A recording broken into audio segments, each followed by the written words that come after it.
Iya mas. Saya gung.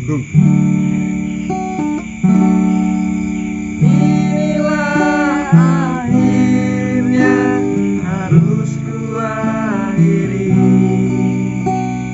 sebelum cintamu semakin dalam.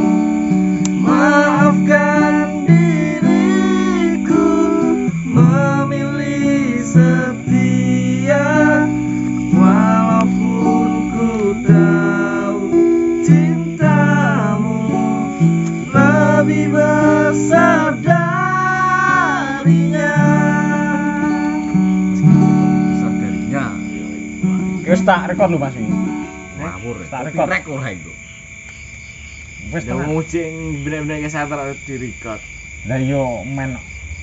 Lah cekluk dhewe center lho. Tenan wis tenan Mas. Lah, hapus. Judang Yo, rene wes. nek besi yo. Ya kalau udah kesini. Wih. Oh. Tak. Kita nang besi. Sudah. Bismillahirrahmanirrahim. Assalamualaikum warahmatullahi wabarakatuh. Waalaikumsalam warahmatullahi wabarakatuh. Kembali di channel Bisnis dan Put. Nah, misteri. Ini ngomongnya suka misteri kan. Ada. Di pada malam hari ini khusus episode ini Teng-teng bisa cerit. dibilang teng cerit. Tengok cerita. Maisuk. Apa? Mana Mas? Go rekodan HP Mas yang bening. Oh iya, suaranya. Heeh. Ote. Gue sing di. Ini Mas Anto sing. Apa ini podo Mas? Inilah sama, ini kan pemberian yang sama ini. Rekotannya mana? Setuju dan lanjutkan. Izinkan. Lanjutkan dan setuju. Ini pencet saya. Cek. 1, 2, 3. Oke, di sini mungkin suara akan berubah lebih benih dan jernih ya. Bening dan jernih. Oke.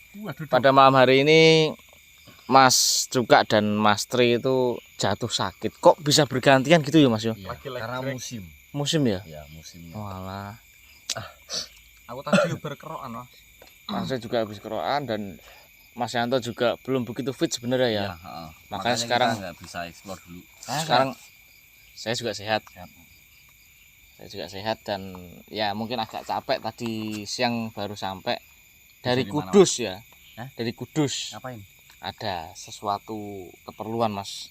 Dimana itu juga dadakan sih nggak rencana Mas. Saya sebenarnya mau ikut, Mas. Kan kalau sana kan banyak yang jual rokok. Siapa tahu murah kalau langsung dari pabriknya. Iya, saya nggak tahu pabriknya di mana Mas. Kan Kudus kan banyak kan rokok. Tanya Itu Mas aja siapa? saya pagi-pagi dibangunin kok. Yang mau ini siapa? Teman saya minta ditemenin, kalau sendiri kan naik motor, apalagi naik motor lagi. Perjalanan berapa jam sih sini sana? 3 jaman kurang lebih. Apalagi nih Mas yo, waktu itu katanya Mas J pernah dicegat sama kuntilanak di daerah Purwodadi ke sana. Oh, yang tikungan itu. Bukan Purwodadi ke sana. Arah Purwodadi. Sebelum Purwodadi kan ada alas-alas itu loh. Itu ada Kayaknya bener-bener iya sama orang itu, sama teman saya itu. gudung. Ini lah. Cegat kuntilanak. Bukan saya sih yang dicegat, lebih ke kalau jalan kan dari arah sini sama arah sini gitu Mas yo. Saya tuh dari arah sini belok. Nah, di tikungan itu di sebelah kanan tuh yang dari arah sana ke sini tuh ada kuntilanak berdiri, dan memang lebih creepy-nya lagi tuh bukan hanya saya yang lihat, teman saya lihat, supir mobil yang dicegat juga lihat. Berarti itu berlawanan. Jadi dia tuh ngelakson, memang sengaja ngelakson, dia sadar ada kuntilanak di situ dan ya nggak tahu sengaja menabrakkan diri atau gimana, kuntilanaknya nasar ngono Mas. Mungkin kalau teman-teman yang udah pernah lewat situ yuk ngerasain hawa yang beda lah. Ya di tikungan di titiknya tuh juga nggak genah, orang hutan kok di sini, jadi nggak ada bangunan atau tempat yang bisa ditandakan di tempat ini gitu, nggak bisa. Ya, pada malam hari ini mungkin kita akan menyajikan sebuah cerita, di mana cerita ini adalah kisah nyata. Mungkin nggak hanya saya nanti yang akan bercerita, dari Mas Putra, Mas Ri atau Mas Yanto juga dapat menceritakan dari kisah nyata dan nggak lepas dari kisah horor. Jadi gini Mas, saya tuh mendapatkan cerita di mana nggak lama sih sebenarnya, nggak lama dari sekarang itu ada sebuah kurir ini loh Mas, sebuah ekspedisi online, ekspedisi pengiriman, jasa pengiriman barang. Kurir itu mendatangi sesuai tempat alamat dong, karena tugas dia hanya mengantar kan. Iya, benar. Dia nggak tahu yang pesan siapa, yang dipesan apa kan nggak tahu. Tugas dia hanya mengantar sebuah barang tersebut. Saat diantar ke tempat alamatnya itu, rumah itu kosong Mas, Nggak ada orangnya. nggak ada orang. Mungkin pas setelah dia sadar nggak ada orang, ya udah ininya paketannya dilempar aja. Masalah lempar ke rumahnya itu. Ke rumah itu, soalnya kan ada gerbangnya Mas, Oh iya. dilempar ke arah rumah itu, bahkan sampai ke depan pintu. Dan setelah melempar barang tersebut, beliau menjelaskan ke nomor yang tertera di situ, maaf Pak atau Bu, saya melempar paketnya karena nggak berani masuk, nanti takutnya dikira maling gitu. Dan mohon maaf, setelah saya cek juga barang pesanan tersebut bukan barang yang mudah pecah, jadi bisa dilempar gitu. Mohon maaf atas ketidaksopanannya. Di situ WhatsApp sudah checklist 1, menandakan bahwa nomor tersebut tidak aktif, entah paketannya atau berada di yang disusah sinyal atau gimana. Dan di situ masih centang 1, tapi foto profil berubah Mas. Berubah jadi apa? Harusnya kalau foto profil berubah berarti kan ada aktifan, ada sebuah data nyangkut kan, atau paketannya itu udah nyangkut. Itu dia apa, foto profilnya udah berubah tapi centangnya tetap 1. Bisa ya? Foto profilnya berubah apa? Tahu nggak? Keluarga yang semua dari muka yang tertera di situ berwarna pucat dan mata, hidung, mulut nggak ada. Muka rata gitu. Rata. Wah, aku merinding aku malah. Bahkan sampai ayah, ibu, anaknya itu semuanya tuh nggak ada mukanya. Ini paket, si sang paket sang pengantar paket juga masih, alah ya wis lah, yang penting tugasku wis tak kerjane. Sudah berselang beberapa minggu kemudian ada mobil datang Mas ke rumah itu. Ngantar paket juga. Bukan, ngantar sebuah sepeda motor. Gila nggak? Biasanya pembantunya Mas yang beli. Enggak. Kalau sepeda motor mau nggak mau harus ketemu sama orangnya toh. Ya, harus tanda tangan. Bukan seperti kayak paket yang tadi, harus tanda tangan, harus memenuhi syarat ini itu. Sampai setengah hari itu, sampai yang kerneknya tuh suruh cari warung kopi dan nungguin yang punya sambil ngopi dulu gitu. Sampai setengah hari di situ ada bapak-bapak habis dari sawah pakai mesebut cangkul jalan. Bapak-bapak tuh udah ngeliatin si sopir dealer tadi sama keneknya di situ, udah pandangannya udah pandangan beda.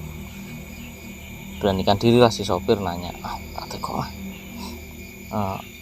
Assalamualaikum Pak D, cara bahasa Indonesia mungkin. Pak, saya mau permisi, saya mau tumpang nanya Pak, ini yang punya rumah kemana ya Pak ya? Kata Pak D itu, lu kok kamu cari yang punya rumah ini toh? Emang ada urusan apa? Ini Pak D, kemarin orang yang punya rumah ini datang ke dealer memesan sebuah sepeda motor dan bahkan sudah DP juga. Akhirnya hari ini saya antarkan, saya mendapatkan tugas mengantarkan 1 unit sebuah sepeda motor ini. Kata Pak D ya kembali lagi, lu rumah ini udah kosong 2 tahun yang lalu Le. Dan semua keluarganya bunuh diri di rumah ini. Loh, lalu yang kemarin datang mesen motor itu siapa Pak? Loh ya enggak tahu saya. Ciri-cirinya gimana? Ya datang sekeluarga, suami, istri, beserta anak kecil 1. Dan setelah dijelaskan semua pakaian, bahkan pakaian yang dijelaskan kepada Pak D tersebut, yang dijelaskan dari supir dealer itu, ternyata memang dari penjelasan Pak D itu adalah pakaian terakhir yang mereka pakai pada waktu meninggal gantung diri di tempat itu, di rumah itu. Tuh, apa iki? Wis gak usah ganggu sih, aku lagi cerita. Dan setelah diceritakan, semua merinding tuh, sopir serta kernek sopir itu.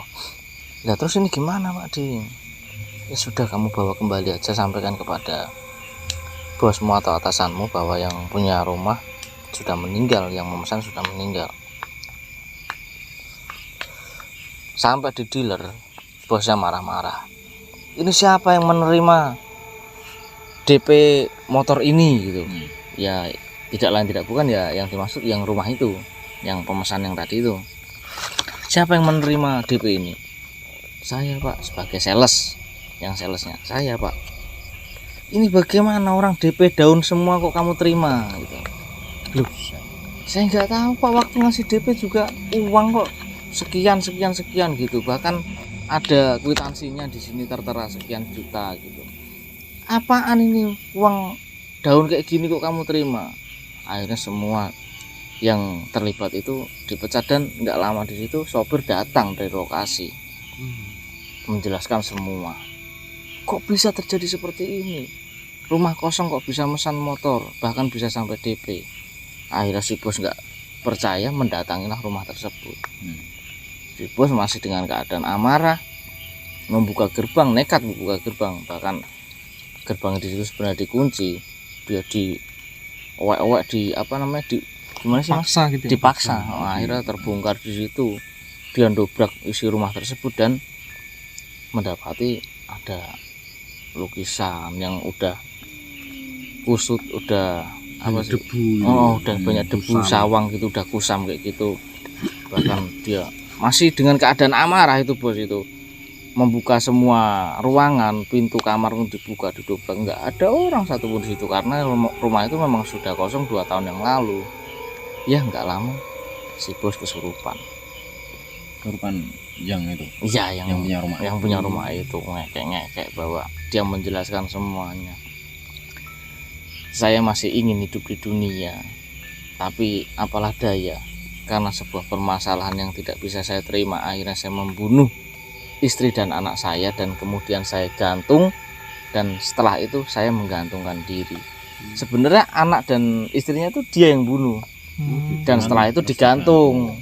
Biar Seakan-akan orang yang pertama melihat menilai bahwa semua gantung diri, dan tersisalah si suami sendiri, baru dia gantung diri. jadi kayak kejahatan. Ada masalah apa ya? Kok maksudnya? Nah kalau misalkan dia memang nggak menginginkan apa keluarganya, otomatis dia nggak ikut bunuh diri. Iya, nggak tahu. Apa terbelit utang atau ada masalah apa? Ya nggak tahu lah itu. Apa tuh orang kaya Mas? Bisa dibilang orang kaya sih Mas. Kaya. Orang menengah ke atas ya. Dia nggak terlalu kaya, menengah ke atas. Itu orang gerbangnya juga bagus kok. Tapi karena warnanya putih dan 2 tahun tidak dihuni, bahkan tidak diurus, ya kesan ininya semakin serem. Kayak kusam. Kusam. Jadi kekayaan itu nggak menjamin kebahagiaan. Nggak menjamin kebahagiaan Mas. Lebih baik seperti kita lah, Apa adanya. sederhana apa adanya. Orang mau berkata apa silahkan saja, yang penting kita bahagia gitu. Selagi orang itu bahagia membicarakan keburukan kita, ya udah biarin aja gitu. Nggak usah kita membalas keburukan dengan keburukan. Secara tidak langsung kita sudah membahagiakan orang itu. Iya, Karena dia walaupun bahagia. ngomong tentang keburukan kita, kamu tuh ngapain sih? pengen ikut ngopi kali Mas. Pengen ikut ngopi kamu?